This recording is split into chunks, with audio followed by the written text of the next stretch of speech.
What is up, gang? It is I, Carlton Flowers, your crypto pro. Yay! And as promised, today we're going to jump back into the action on the MYRO meme coin chart. There have been some interesting developments, and if you caught my community post yesterday, I was telling you that the chart was looking like we were going to have a little pop up, and lucky enough, it did play out. So you can go back and read that post if you want to. I also posted this in the Telegram group. And so I made a small little swing trade move, and I think that we have pivoted, and I'm going to tell you what's going to happen next about this swing trade channel that is developing right before our very eyes. But first and foremost, I must warn you that this is not financial advice.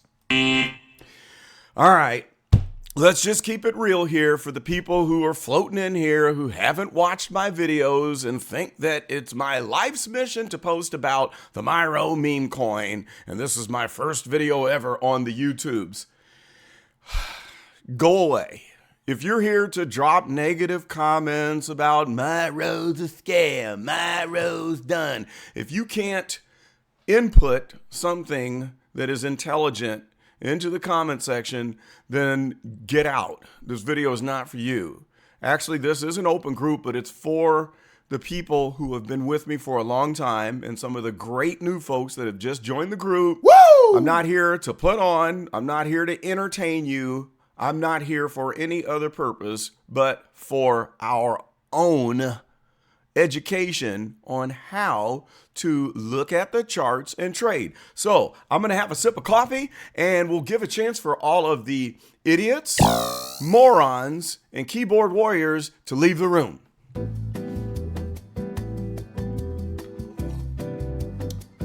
The coffee's good today. Rich and aromatic. How's everybody's afternoon doing today? Okay, are they almost out? Let's see. I see them filing out the back door. All right, one more to go. All right, there we have it. Let's shut the door. All right, if you are a moron who has nothing good to say and you are still here, you will be trolled in the next video.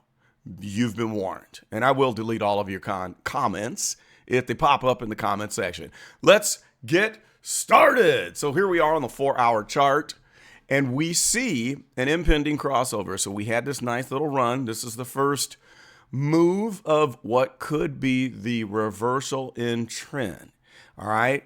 Now, this ain't rocket science. We're just looking at simple clues on the chart that anybody that has a third grade education can understand. We're not trying to reinvent the wheel. We ain't trying to be fancy and all of that good stuff with a million different lines. We're just trying to do simple chart reading and technical analysis. So what do we see on the chart after our little move up?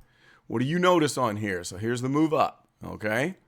There's two things that I notice. One is not so obvious. The fact that we almost made it to this 50 EMA line, which could be a reversal point because we see that there is a volume node, a cluster that sticks out right here.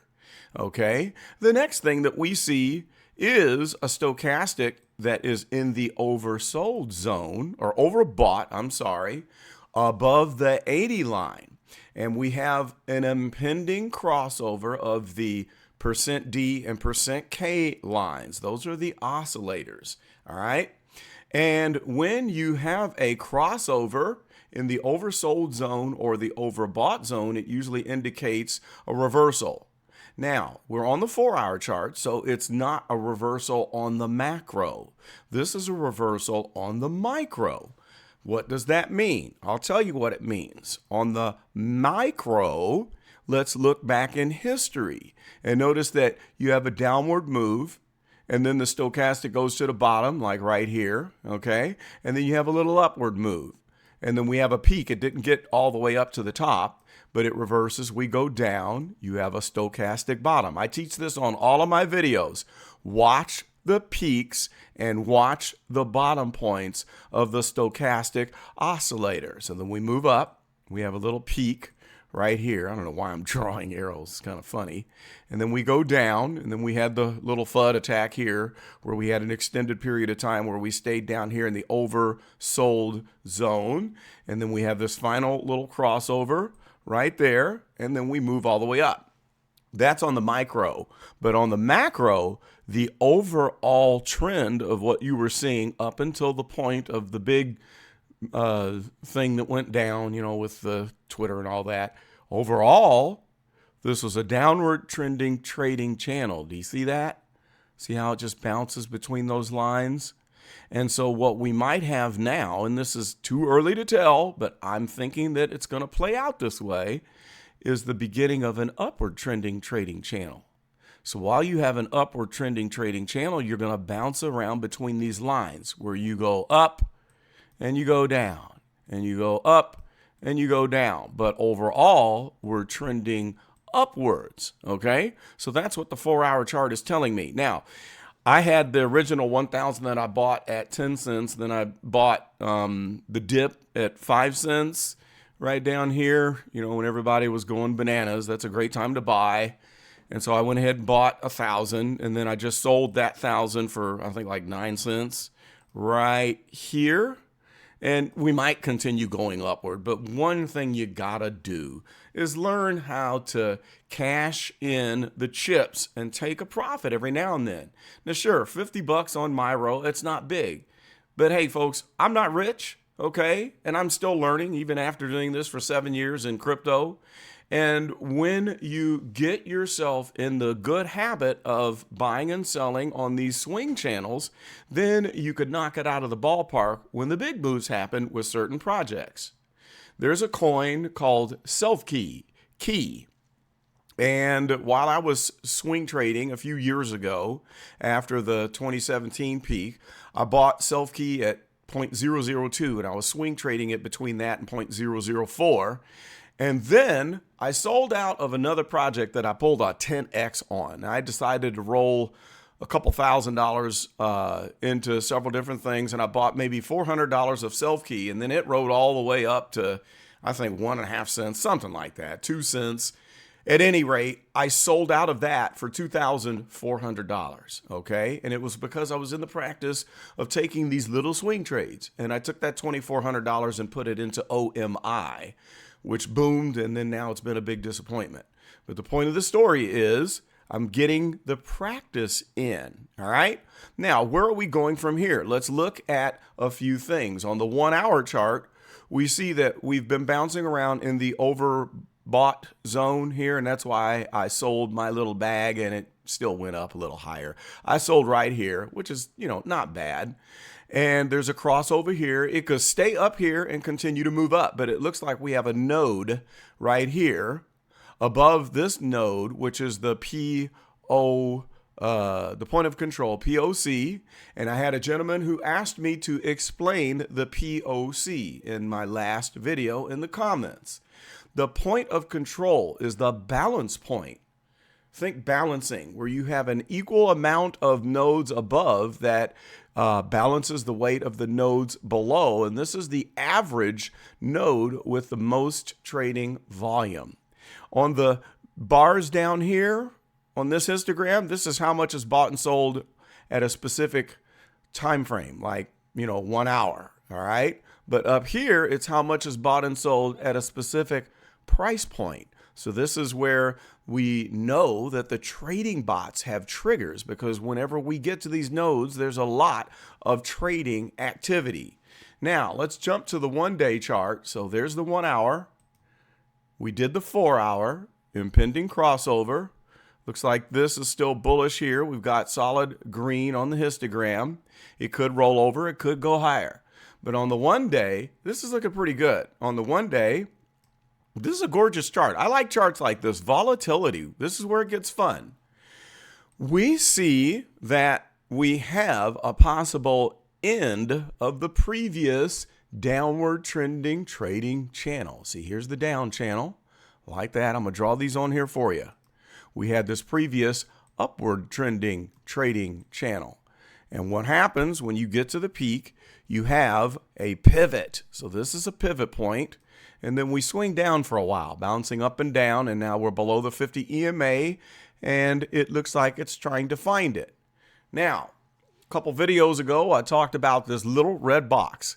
And what I was saying, and I posted this in the community too, was that while we are in this red candle, I said if we can get our next candle that pokes its head into this box, and if it can hold into this box and then get back into zone 2, the bottom of the zone 2 box could serve as a support. We could have a little run.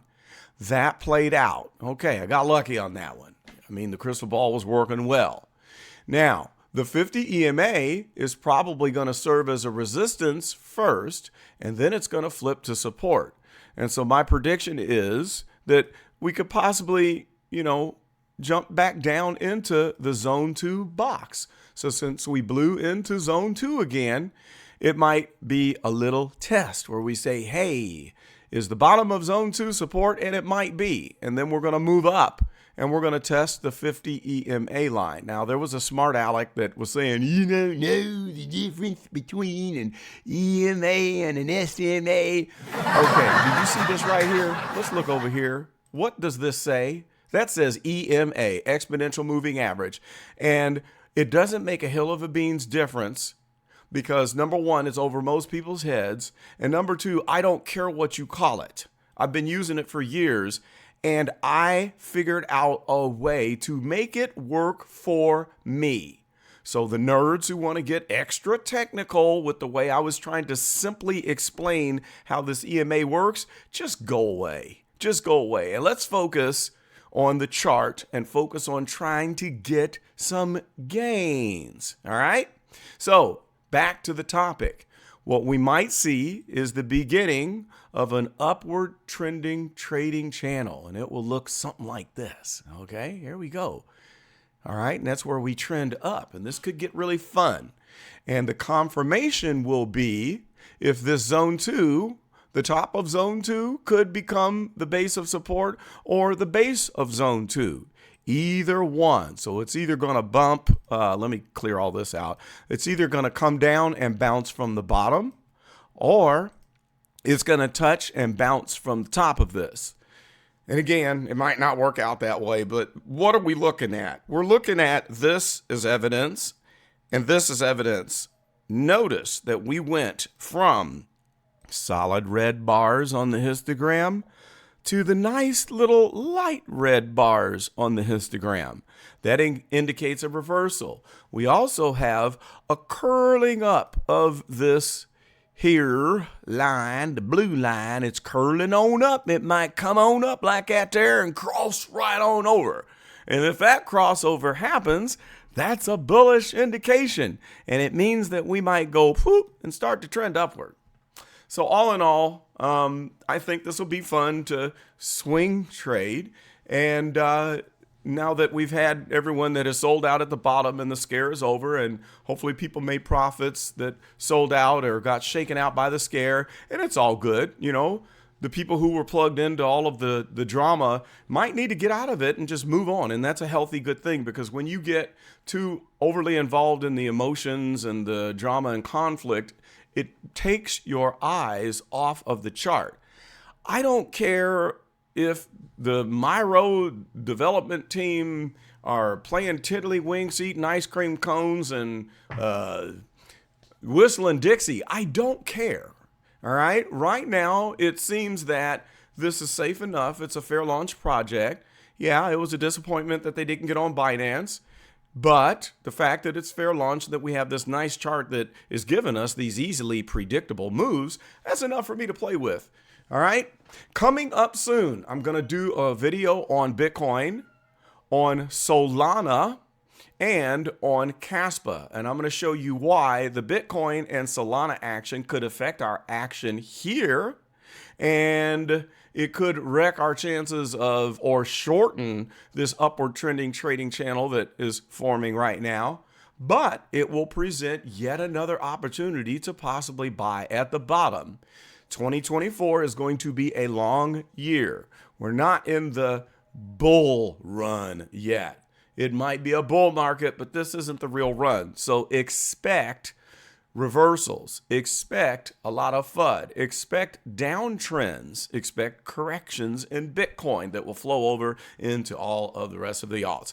All right, well, that's about all I've got for now, but I would absolutely love it if you would like, wait a minute. Okay, hold on, got to get the applause. I would love it if you would like, comment, and subscribe to the Crypto Pro channel.